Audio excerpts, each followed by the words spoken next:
This is the Bob Cordaro Show on TV. They fought for us, now he'll fight for you.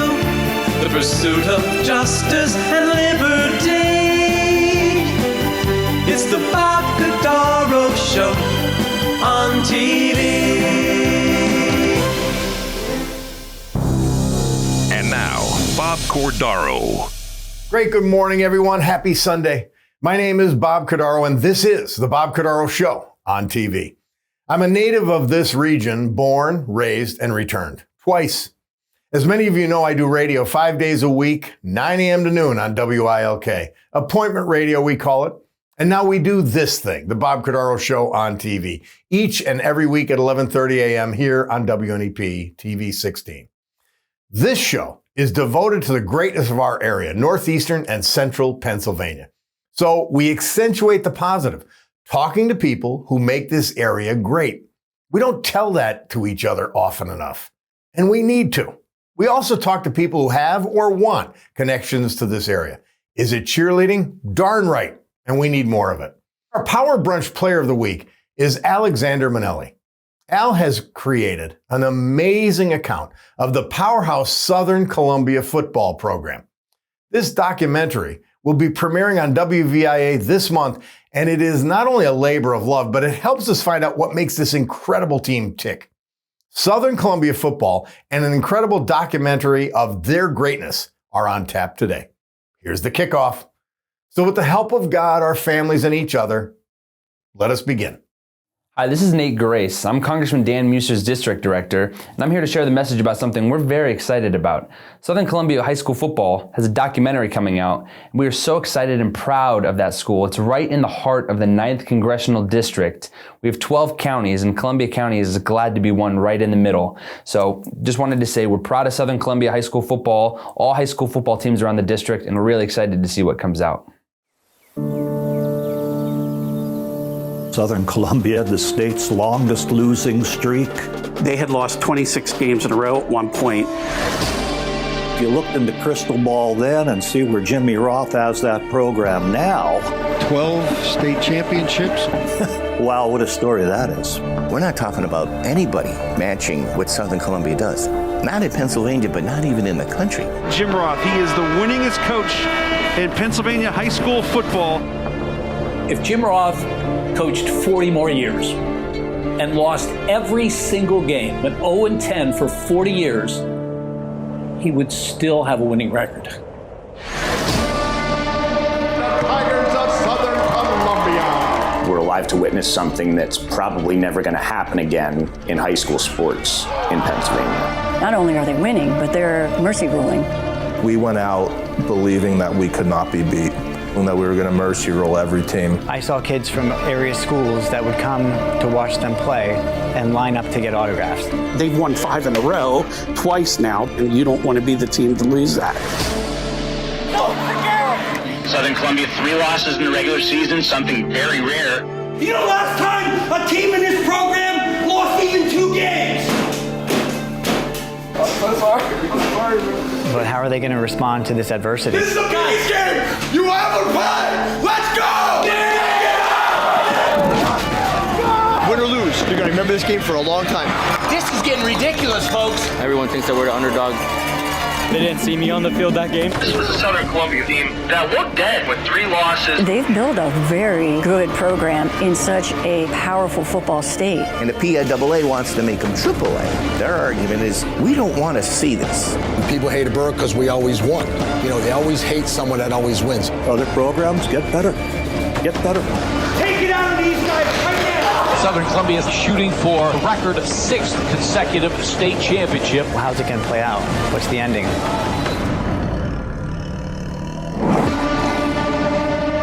State champs on 3! 1, 2, 3, state champs! This Power Brunch Player of the Week brought to you by Road Scholar Transport, a family company. If you drive for us, you're part of the family.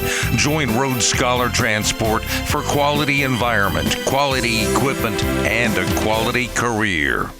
We're joined by Alexander Monelli today of WVIA, and he's come up with another great documentary about Southern Columbia football. And it's extraordinary. You could see by the trailer we just showed you how good this is going to be. And it premieres on WVIA very soon. And we're here to talk with Al about all of that. Al, first of all, how did you get into this being a film guy? Honestly, I don't really. Growing up, I just loved. Where are you from movies. originally? Clark Summit. Okay. So I went to Abington Heights. There was no film video classes at Abington Heights, so it was kind of, I would make my own home movies, the way a lot of filmmakers did, and went to film school. Then just started making documentaries. I kind of got into it working for a college, and they gave me kind of free rein to kind of experiment and play around with it. So I just kind of honed in on my style and what I like to do. So how did you end up at WVIA? Because it's really a great place to be. It's an amazing if you like place to do documentaries. It's a great place to be. It is. It's really the leader in this area for documentary filmmaking. So when I got the call, I was like, of course. When I was turning 30, I made a feature documentary. I was like, you know what? I haven't made a feature yet. I got to do it. So I jumped in, just self-financed a feature film. It got seen by some people at WVIA. It was about a drive-in theater, the Mahoning Drive-In down in Lehigh. That's a good subject. So, those guys, they slept on the floor in the concession stand. Yeah. They only showed 35 millimeter film. It was a real underdog story. Yeah. And so that got seen by some people at WVIA, and they aired it. They screened it. So that was exciting. And then that just kind of got me into the fold. Position opened up, and I applied for it, and the rest is history. Of more recent note, you did an outstanding film about Agnes with WVIA and the anniversary of that horrific flood. Tell me how that came together. Well, that was trial by fire. I got hired, and literally it was like, all right, here you go. Here's your first project. It's do a feature film about Tropical Storm Agnes, Hurricane Agnes from 1972. And I was not alive in 1972. So I was kind of like, all right, I've heard of this. But what happened is, you find these fascinating stories within this big, cultural event that happened here. And I was able to kind of connect with the story and with the people and really kind of make something I was proud of, and not just something that I was kind of forced to make. I enjoyed the process, and I was proud of the film. So it was literally day one at WVIA, get in there and do that. So you do that great documentary, and then you find Southern Columbia football, and it's a turnaround story. A lot of us thought, they were always great. Oh no, they weren't. A terrible losing streak. Yeah, so I feel like every day that I was filming this Southern Columbia football documentary, I learned something crazy and new that I was not prepared for. I did some research going into it. I obviously knew the program, their success. Going into last season, 12 state titles, 29 district titles. Like, it was just an absurd record that they had. And I wanted to kind of go behind the scenes and really see what it was like in this program. And lo and behold, I find out, in 1979 and 1980, they didn't win a game. They had the longest losing streak in the country, 26 games. It was, and then to turn it around and to become what they are today. A juggernaut. Yeah, really a juggernaut. And a lot goes with that, so we kind of went into a lot of different things. And look, people don't like successful football teams. We've come to learn. It was like when Tom Brady was on the Patriots, everyone wanted the Patriots to lose. It's like, not Tom Brady in the Super Bowl again. That's how some people feel about Southern Columbia. It's like, no, not again, not another state championship. So it was, but I think people at the end of the day respect what they've been able to do. Yeah. But I wanted to find out, how does this happen? How do they win every year? Do they recruit? Do they do anything different that other teams don't do? So I think that was sort of a big motivation for getting into this. And just, again, every day it was something exciting and almost a revelation every day that I would kind of discover about this team. Did you find the secret sauce? Because usually it's not one thing. Right, exactly. I say this a lot about veterans on my radio show.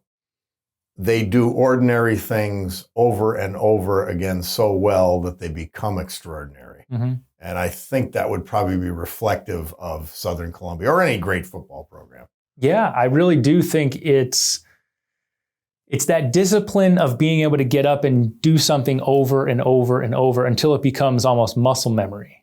The film kind of opens with this little story about a coach who saw the Southern Columbia players come to a clinic that he was at over the summer, and just how uniformed they were. Mm-hmm.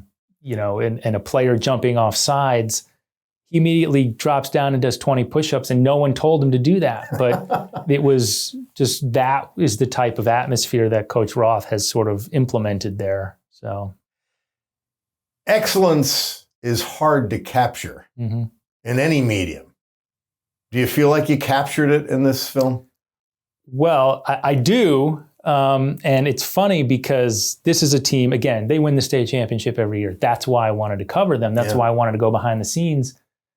I did not know that apparently, there were some murmurs that, hey, this might not be a dominating year for them. I didn't know that because I'm not living in the Catawissa-Elysburg area. So I was fully expecting undefeated state championship. And what I got was just something unbelievable. Two losses. There were losses, there were injuries, just so many things happened to this team, on their quest for another state championship. And, I wanted to, I wanted to cover a team. I wanted to cover the alpha dog. I just told you before, the Mahoning Drive-In, these were underdogs. I wanted to tell a story about greatness, about the alpha dogs. And it kind of became an underdog story once again. So it's not easy to be that good. No. And I think that's a misconception, is that, they can just show up and win. And I think when you see what has to go into it and just how much the kids care, the players care a lot about this program. They grow up wanting to be a state champion, wanting to play for Southern Columbia. And expecting to be. Expecting to be, of course, yeah. And some of them, that whole thing about recruiting, some of them move into the town as middle schoolers or even elementary school kids because someday they want to be Southern Columbia Tiger. So all of that just creates this sort of tapestry of this town and this team that I honestly, again, I could not have predicted what happened this season. So when you're talking about Catawissa and Elysburg, you're talking about small towns. Very small towns. I mean, their high school has like 400 kids total. There's about tops. I thought it was bigger than that. That's remarkable. Yeah, there's about 100 kids in each grade. You're looking at, maybe 40 to 50 boys. So this year, actually, they had less players than usual. They had to actually bring up the freshmen. So usually football programs have a freshman program. Well, this year their numbers were so low, they had to bring those freshmen up. So, when people start to complain and say, they need to be up in 3A or 4A in terms of classification, there's not a lot of kids there. There's not a lot of people in that area. And, you can, again, the film kind of goes into that, the small school, but should they be playing, in a higher classification? And I think... Sorry, they win. We apologize. Yeah, it's kind of like, should they be punished? Should they be punished because they win, because they're successful, they do things right? That's the debate. And I think the film kind of goes into that. And Southern kind of gives their side of the story, because we only hear, the negative side. So we're going to get to hear their side of it. And I think that makes some good points. Well, we saw the Dunmore the girls basketball, get punished by moving up to a classification, and they rewarded the PIAA by winning the state title. So tell me, What's the interaction with the town, with the school? I mean, it's got to be a huge component of those towns. Well, it's such a rural area. And, I remember asking Coach, like, what is it like? Is it like Friday Night Lights where you'll see signs on the doors that say, gone to the game? And because it's so spread out and so rural, it's a little different. There really isn't a central town, like a downtown, there's certainly there's neighborhoods, there's areas of commerce, but it's not set up, in that traditional town where everyone can kind of walk to the game. So that being said, that might keep some people, away from going to the stadium, but ultimately everyone in that town, they know the Tigers, and it's funny after state championships, and not just in football, because they've won state titles in other sports. Really?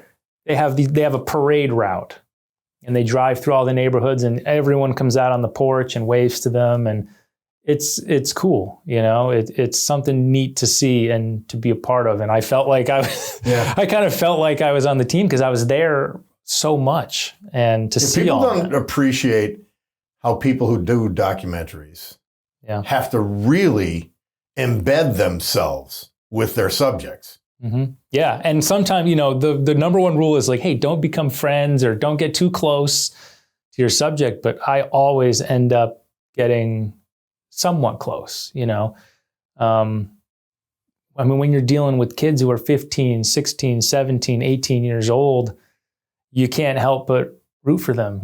I'm sitting there going, man, I want to see a state championship for my film.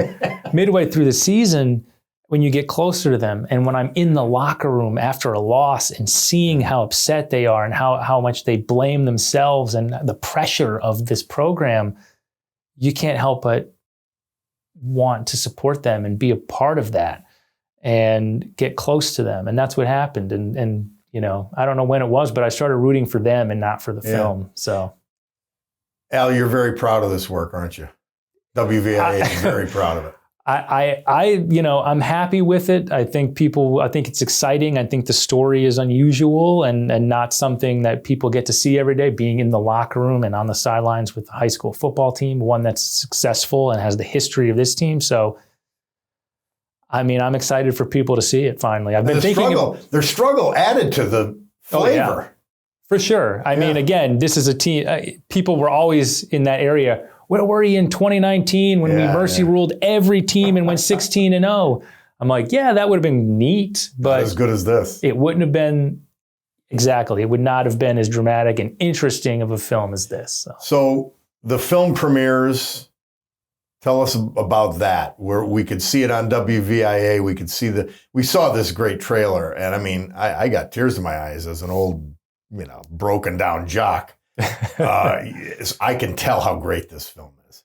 Well, thank you. When does it premiere? Tell us about that. So it'll premiere Thursday, May 11th at 8 p.m. on WVIA. It'll also be available on PBS Passport. And that's basically WVIA's, PBS's kind of Netflix, if you will, for PBS members. If you subscribe to that, you get a ton of documentaries, a ton of series, and you get Roar. Yeah. So that's the name of it, Roar. Roar, the story of the Southern Columbia football Tigers. Yep. Well, I think it's a remarkable work. I'm so happy that you discovered the subject and that you decided to go that in depth with it. It's going to be a remarkable premiere. Again, Thursday, the 11th. Yep. And thank you. I appreciate it. I know you're a Dunmore guy. I love good football. Yes. So I understand a great program. Exactly. I'm glad to hear that. Yeah. So hopefully everyone else in high school football and people just interested in sports and not interested in sports. Yeah. There's something for everyone too in this film. It's something, greatness is something to aspire to, and here's how to achieve it. Yep. In one realm. Alexander Monelli, thank you very much for being with us. This is good stuff, and I look forward to the premiere on the 11th on WVIA. Thanks, Bob. Appreciate it. Well, in keeping with the new documentary about Southern Columbia football, Roar, which is going to premiere this week, we were able to get a hold of Coach Jim Roth from Southern Columbia. And This is such an extraordinary story. I'm honored that we have you with us today, Coach. I really am. Well, thank you for having me, and I appreciate the recognition and the coverage.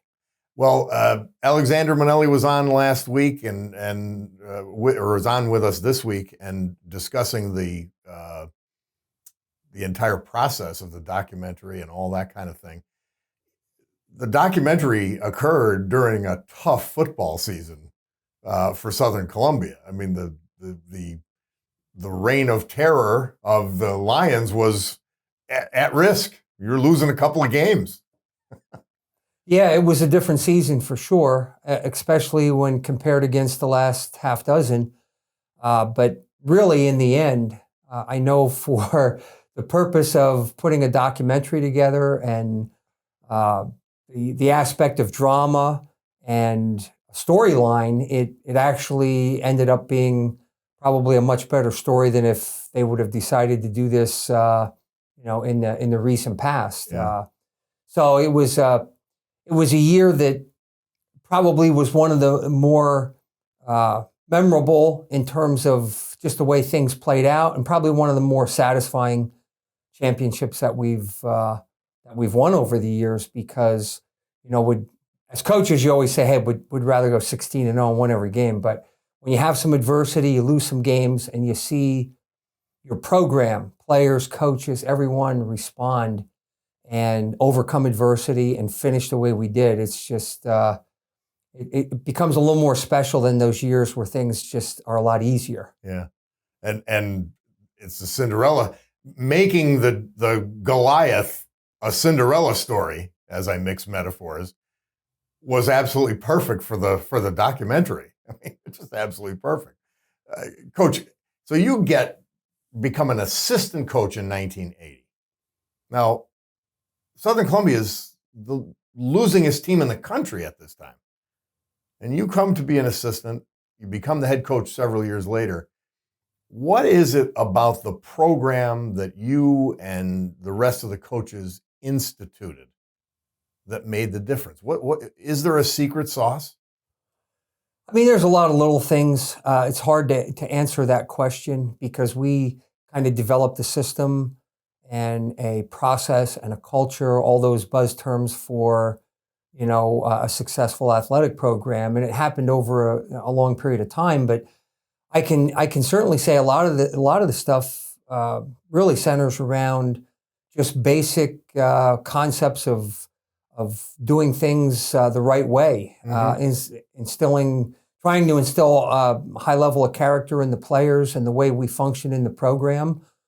But the three key elements, and I think they are evident in any real successful athletic program, you got to have work ethic. So from day one, when I first got there, even though the program was struggling, we felt there was some talent there, but there was no work ethic. The kids didn't know how to train. They didn't have the desire. They didn't have any motivation. So you got to have some work ethic, and then there certainly has to be a level of discipline. And I've heard it stated already that kids really look for discipline, even though some may resist it, that deep down, they want to have structure, they want to have discipline. I think that's been a real important aspect. And then the two other areas quickly are respect.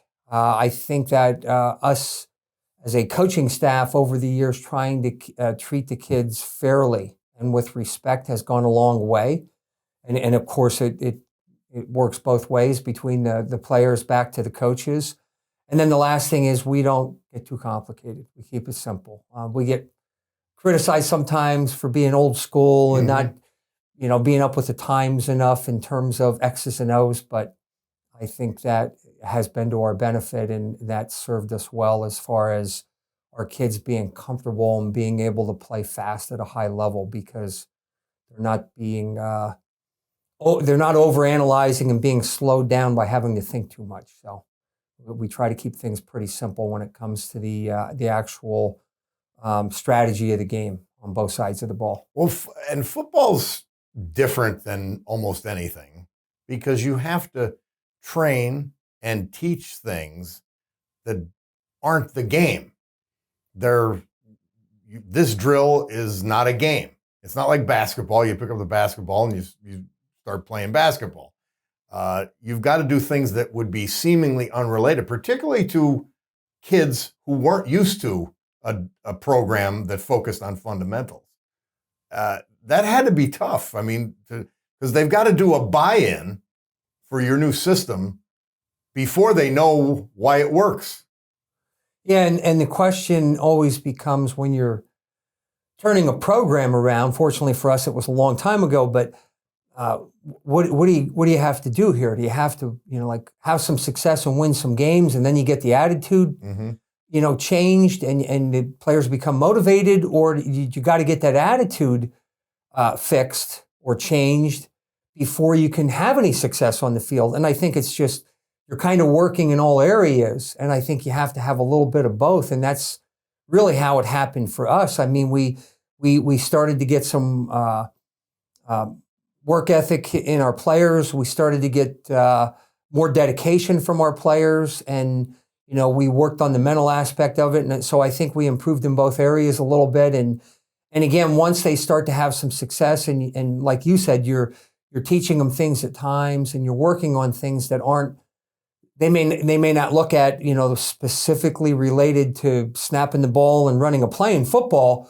They start to believe in what you're selling, and things come together after a period of time when you start to have success. But it was a gradual, just those first 4 years, real quick, because I have those numbers memorized like the back of my hand. It was 0-10, 4-5-1, 9-3, and 12-1 in the first 4 years, and then I became head coach. So we had established a much different program and culture by the time I took over. What was the first year you won the state championship? 1994.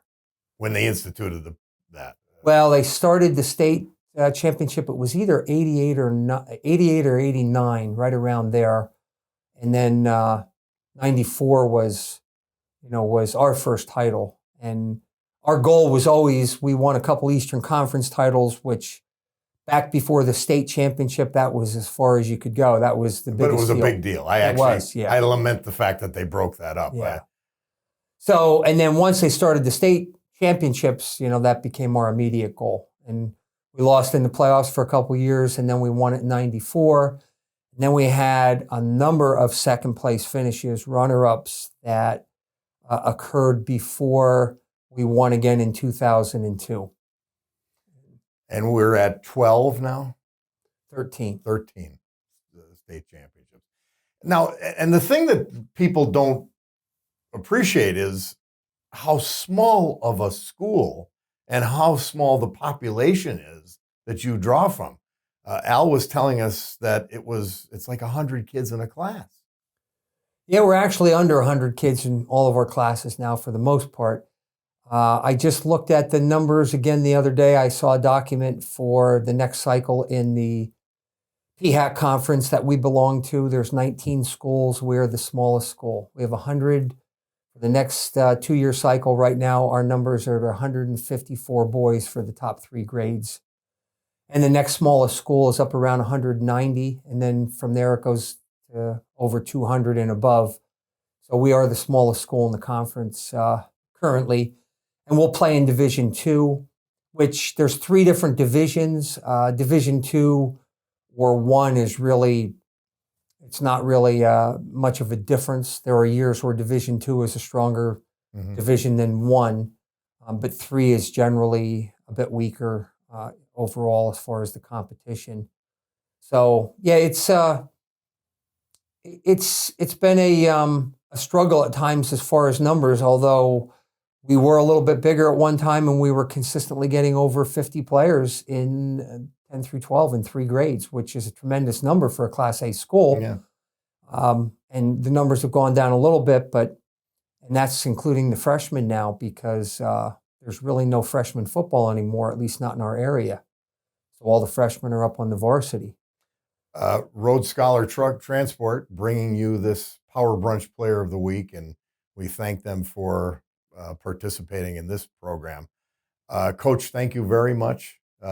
We look forward to the documentary and following the Southern Columbia football team. Well, thank you. Appreciate it. Southern Columbia, the state's longest losing streak. They had lost 26 games in a row at one point. If you looked in the crystal ball then and see where Jimmy Roth has that program now. 12 state championships. Wow, what a story that is. We're not talking about anybody matching what Southern Columbia does. Not in Pennsylvania, but not even in the country. Jim Roth, he is the winningest coach in Pennsylvania high school football. If Jim Roth coached 40 more years and lost every single game, went 0-10 for 40 years, he would still have a winning record. The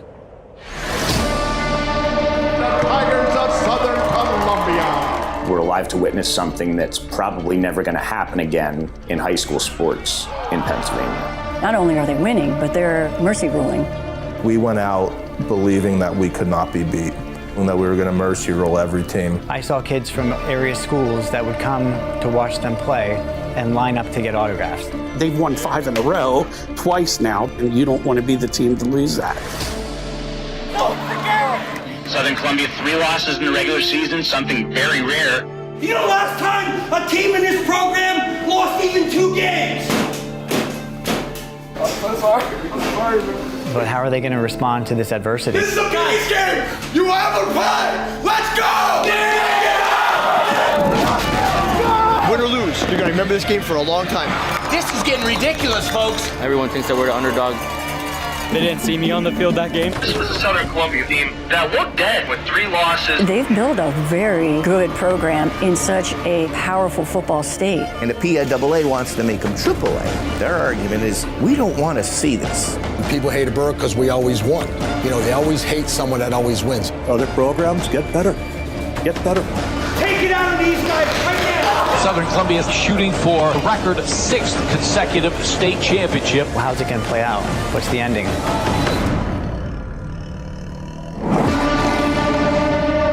State champs on 3. 1, 2, 3, state champs. Talking with Coach Jim Roth, Southern Columbia. And the Tigers have had an amazing program. What was it like? I mean, you had as your goal, once the state playoff system was instituted, to be a state champion. And you were headed towards that goal. And then you achieved it in '94. How did that feel for the town, for the kids? It had to have been amazing. Yeah, it was a tremendous accomplishment at that time. And I still remember very vividly to this day, some of our seniors, especially the upperclassmen, sitting on the field, just bawling their eyes out because there had been such a buildup for over a decade from the time we started to win football games until we reached that point in 1994. And those seniors on that particular team had been in the state playoffs the previous few years. So there was just a lot of pressure. And everybody in the area and the community were 100% behind the team and supportive. But at the same time, there was an expectation that, you know, they've got to go out and get it done and win a state title. So it was just a big moment in the program's history. But for that particular group of kids, that was like just a huge relief for them to win that first title. Was it one team that you kept running into from Western Pennsylvania, or one team from the East that was stopping you from winning the title? Or was it different teams, different years, different scenarios? They were different, although we finished as a runner-up for the state championship 5 times to 2 different teams. Twice we lost to Farrell, and 3 times we lost to Rochester. And they were all close games. And then we ended up playing Rochester 2 more times. After they beat us 3 times in the state playoffs, we played them twice after that, and we beat them both times. And that's an amazing thing in itself, to play for 2 high school teams to play 5 times in a state championship game. It's the only time it's ever happened. We beat them worse than they beat us, but they're still ahead in the series 3-2. But they haven't come back around for the last 10 years, so we haven't had a chance. Where is Rochester located in Western Pennsylvania? Rochester is about 25, 30 miles directly above Pittsburgh. Okay. Yeah. So hardcore West Pennsylvania football Steel versus hardcore yeah. Eastern Pennsylvania football. That it sounds like a great rivalry. It's one of those little old steel mill towns that there's been some very good small high school football programs out there. Aliquippa, not a big school.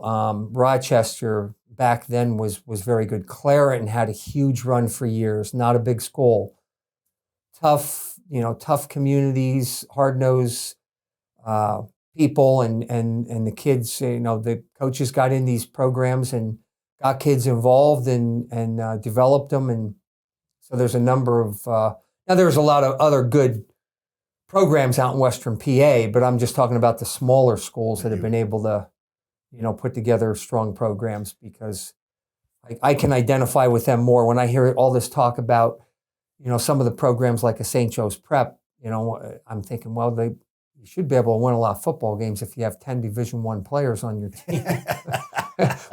We make a living. You could draw from Greater Philadelphia anywhere. But we make a living off of, and I've said this many a time, it's one of the keys to our success. We make a living off of taking that kid that's an average or even below average high school football player, and through their high school career, developing them to become a good high school football player.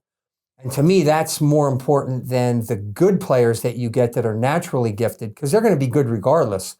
But developing those marginal kids, the kids that aren't as good an athlete, and getting them to buy into the work ethic to become better players, to put the time and effort in to become better players. That's where we've made our living, even though we're a small school. Getting to the point where we can win consistently is a lot of it's in the development of those average kids. Now there's talk, Alexander Monelli was telling me that there's talk, well, Southern Columbia is too good. We've got to bump them up. Even though your school population puts you firmly in Class A. What have you heard of that, or is that an ongoing thing? Well, there's a policy in the state playoff system that if you have a certain amount of success, and at the same time you have a certain number of transfers into your district over a 2-year cycle, then you would automatically get moved up to the next level. We have never met the criteria for both of those. We've met the success level, that part of the criteria, but we've never met the transfer part of the criteria to get moved up. But right now we're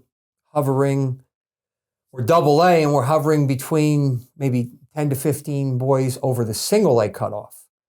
I would think we would stay in double A, even if we drop below the cutoff and became a single A enrollment program. But I just don't think it's fair to be a public school, and as small as we are, to ask our players to have to compete at a higher level when we're virtually almost a single A school, as opposed to going to triple A. And then of course you get in Pennsylvania now, you get into the whole private or non-boundary school compared to the public schools, and there's been a lot of controversy about that and how fair that is. And every time we beat a non-boundary private school, I hear comments from other coaches and people from outside the district saying things like, yeah, we were glad to see you win that, but you're hurting our cause of getting this, format changed, because they can always come back and hang their hat on, well, look, Southern beat this team and that team, and there were private schools, but it's an issue. A lot of states don't run it that way in their athletics. They have separate private and public school playoffs, and it's been a major controversy in this state, so I don't know if it'll ever change, but it's actually a state law, so the state government would have to get involved if they ever would look at changing it. And God knows what else they would do in the midst of monkeying around with it. Yeah. So let's go back while we've got Alexander here. And they approach you to do this. And Al, what was the first response from the coach? Because you probably had to talk to the school district first, then you got to get to the coach. And it's going to be possibly and potentially disruptive. What was Coach Roth's first reaction? Well, I think he received it pretty well. I mean, I called him and I figured, okay, I have to get him on board before anyone or anything else. Oh, so you started with the coach. So I started with him, yeah. I just sent him an email, literally, and said, hey, can we set up a phone call? And I just kind of want to pick your brain, tell you about an idea that I have. And he was very, there was no like convincing, but it was just sort of a slow process. He had to go to the school. I had to go to WVIA. It was a lot of, outside forces, but it seemed like at the beginning, the two of us were kind of on the same page, so to speak. So I don't know. Is that how were you, you never told me like you were skeptical or unwilling to. I don't like to be filmed or watch myself I just don't I'm not into that. But for somebody to come in and even like doing an interview, I'm going to do it because it's the right thing to do. But there are some people that's a big deal for them because they like to see themselves. I'm not that way.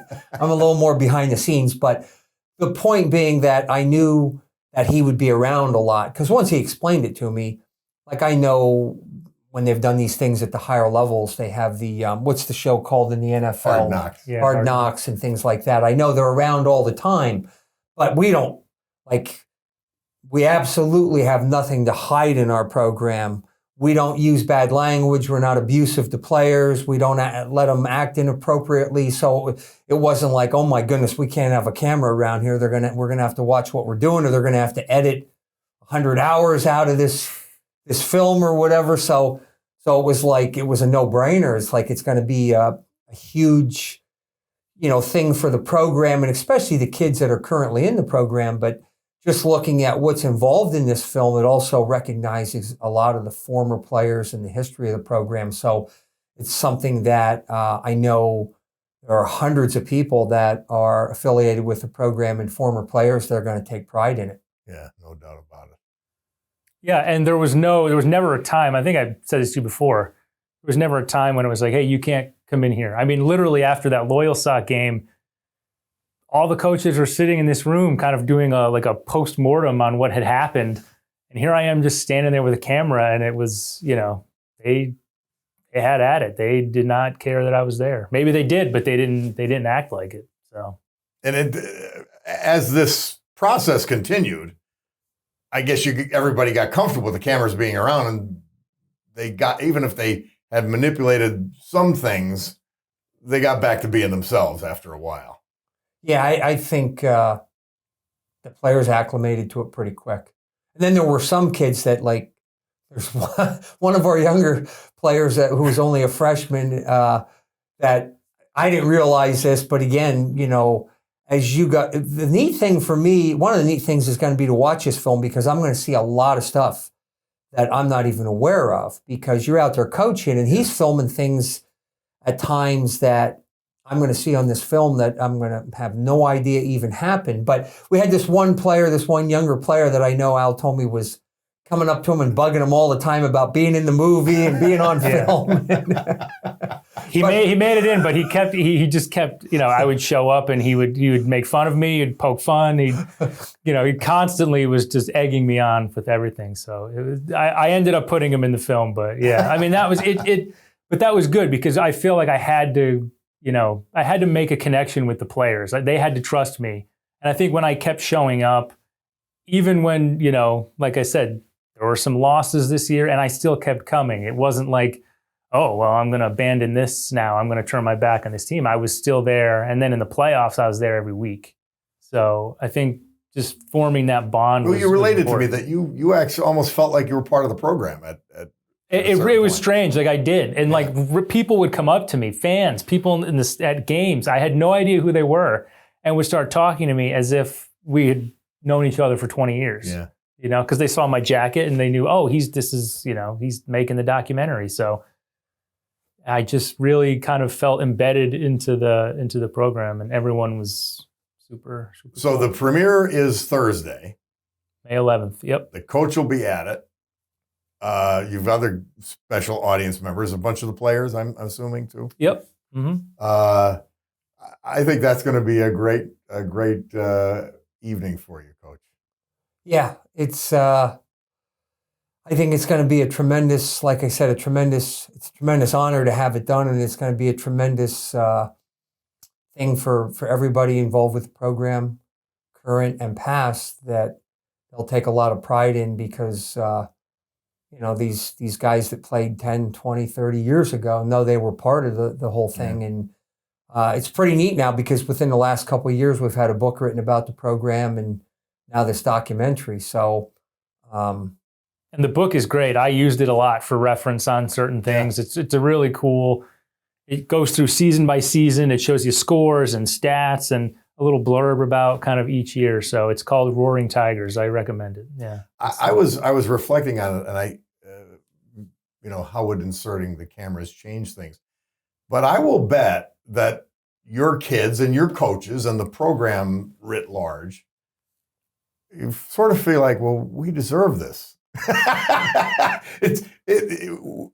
We are that big a deal. This will show you why we are. A little bit of that, maybe, Coach. Oh, I mean, you just look at the numbers. We've played in way more state championship games than any team in the history of Pennsylvania, and we've won more titles. So, it's been a tremendous run, and there's certainly a lot of people that have played a part in that. But, high school football is a pretty big deal in Pennsylvania. It's, it's one of the... Especially when you win. Well, yeah.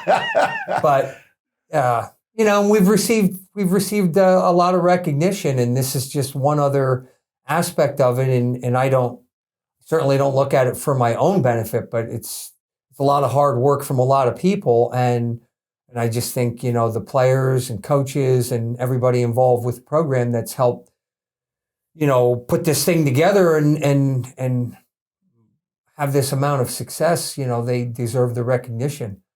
And it's something that, it's permanent. Like we're going to have that, and a lot of these former players can go back and look at it. And although in this day and age, I guess with the way things are, they'll be able to save it in some format. I'm not a technology person, but I'm still thinking when you talk about a movie or whatever, I'm still thinking about the discs and the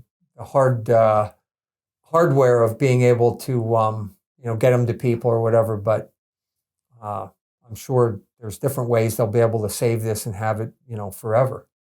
We'd like to thank Road Scholar Transport for sponsoring this feature and this interview with Coach Roth and Al Monelli, who is the author of the documentary. Coach, if you, I'm sure you've been asked this many times, so I'm sure you're prepared for it. What is your formula for success?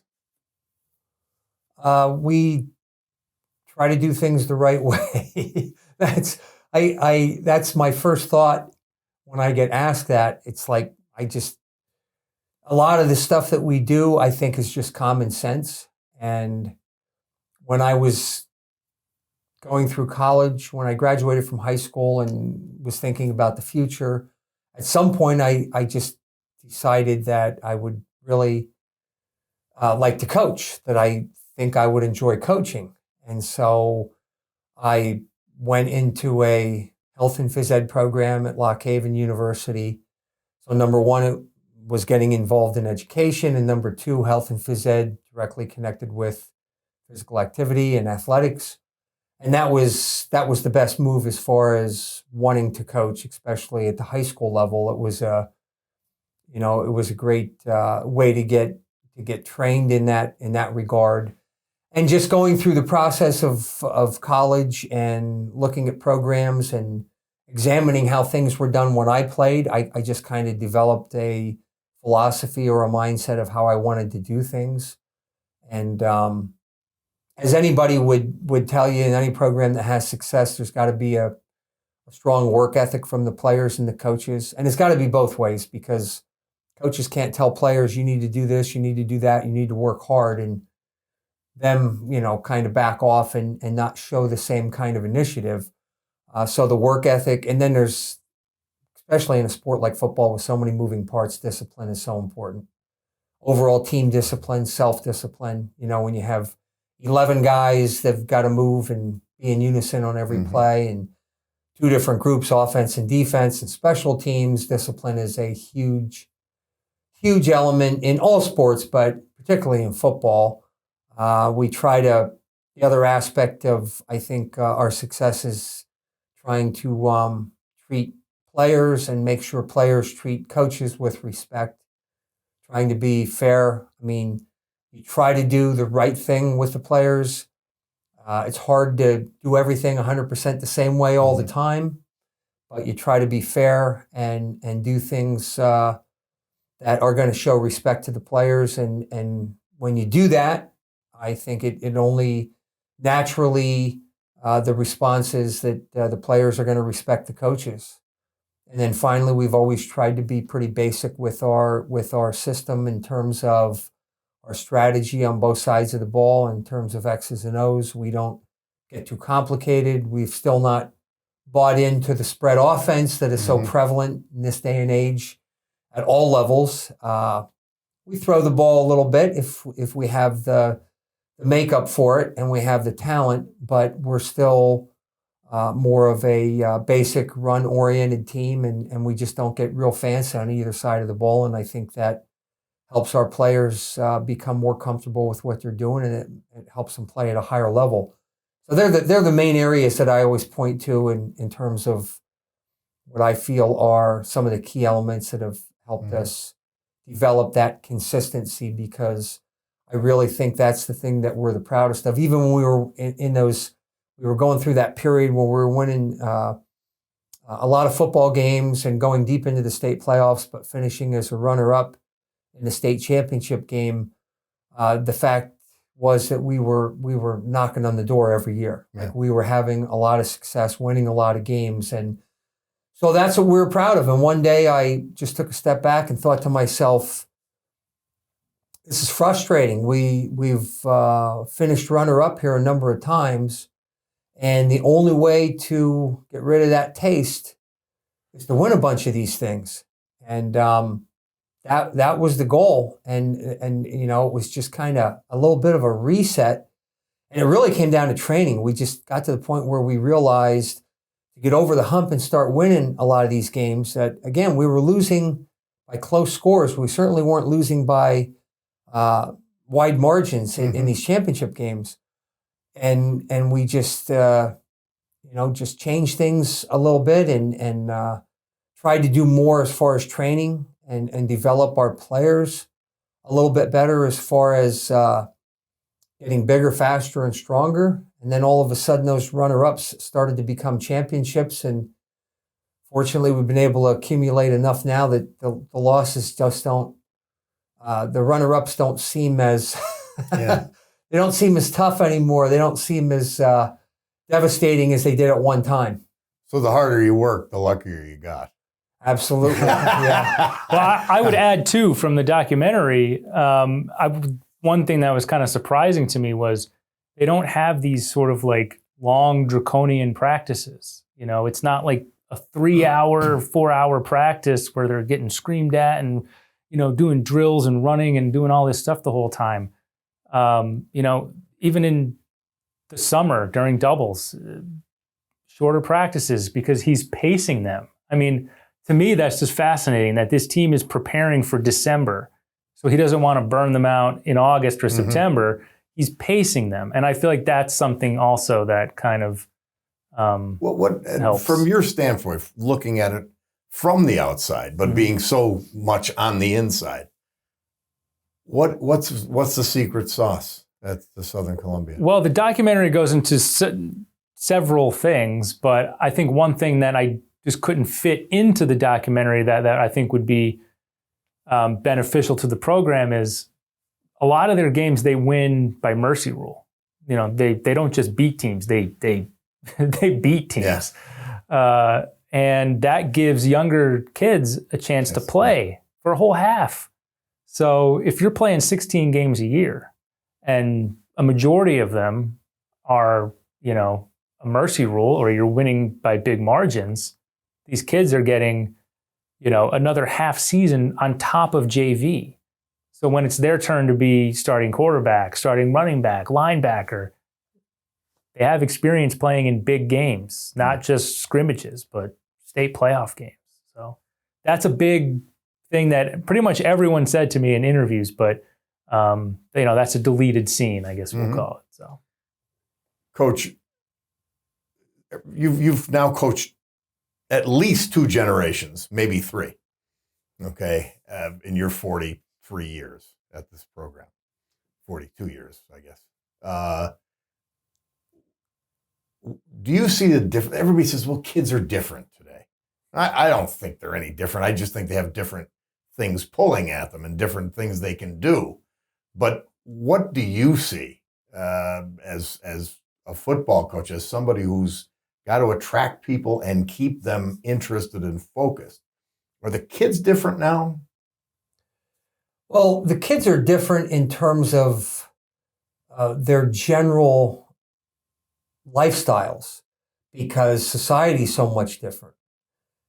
For example, if you go back 20 to 40 years ago in this process, we would get kids that played ball on the playground, in the street, in the backyard, who, even if they didn't play youth football, and that youth football wasn't as developed then as it is now, that they would have a kind of a sense or a feel for playing the game. Mm-hmm. And sometimes some of your best kids, some of your brightest kids as far as being football smart or sports smart, it's because they had a love of playing the game growing up and they did it a lot. And then they also watched it on television and they just really understood the game. Mm-hmm. And today, a lot of kids, until they step on the field in a youth program or at the junior high level, they may never have played any type of football, whether it's 5-on-5 pickup or whatever the case might be. So, I mean, that's just a big example of how things have changed as far as their physical activity and maybe being involved in playing the game in a non-structured format. But society in general, with the technology and how everything has changed in that regard, kids are different. When I first started at Southern, we had a lot of our kids came from farms. Their families owned farms. So we had more kids that were farm kids.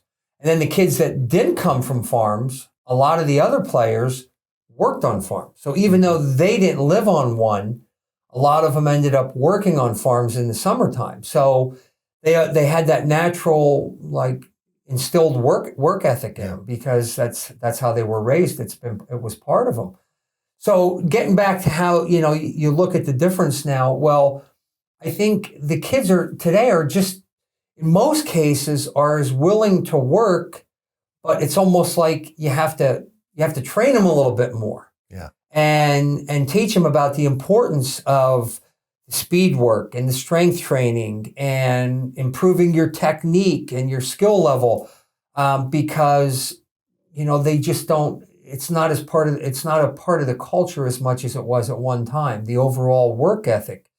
And so that's the one area that's different, but to getting to the point where kids deep down aren't a lot different, I agree with that. And we're proof of that because we still get a tremendous amount of kids to work hard and work at a high level and develop into becoming good players. But then the other area where it's different is what the higher levels or sports and society does today, because things are a lot different as far as, we don't want our kids trash talking. You can go on these sports shows all the time and hear these analysts and these former players and these talking heads say how that's part of the game and that's great and that's what makes the game fun and this and that. And it's like, you hear this stuff and you think, we don't want our kids doing that. Yeah. But yet they're seeing, some of the behavior and hearing some of this stuff that's promoted at the higher level. So that's the other area that's really different today, because there was a time where, carrying on after you make a play, like our philosophy is still like, you score a touchdown, give the ref the ball, act like you've been there before. Yeah. Don't act like you just won the state championship. There'll be a time for that. That's part of the discipline that you have in the program. That's not part of the game. And you're right. I mean, you make a tackle. You're supposed to make a tackle. That's what you're out there for. It's nothing to celebrate. Now, we want them to show emotion. Yeah. So to get emotional and be happy about making a big play or whatever is one thing, but then taking it to the point where you're taunting or kind of rubbing it in an opposing player's face or just going overboard, trying to draw attention to yourself. And anybody that watches sports can tell when a kid makes a play, especially a high school kid, when a kid makes a play and they're just excited and it's an energy thing, or a kid makes a play and now they're trying to rub it in type of thing, not handling it the right way. But yeah, that's the other area that's different, because, there are philosophies out there that a lot of people at the higher levels think are okay, and we still don't, just look at the nature of college athletics today. If you would have told somebody 10 years ago there's going to be a transfer portal or NIL money where a kid could make $1 million playing college football, people would have said, you're crazy. That'll never happen. Just things are so much different. It's all happening. There's NIL in high school now. Yeah, that's crazy. Coach, what's the future? What do you see in the future of this program and yourself as the coach?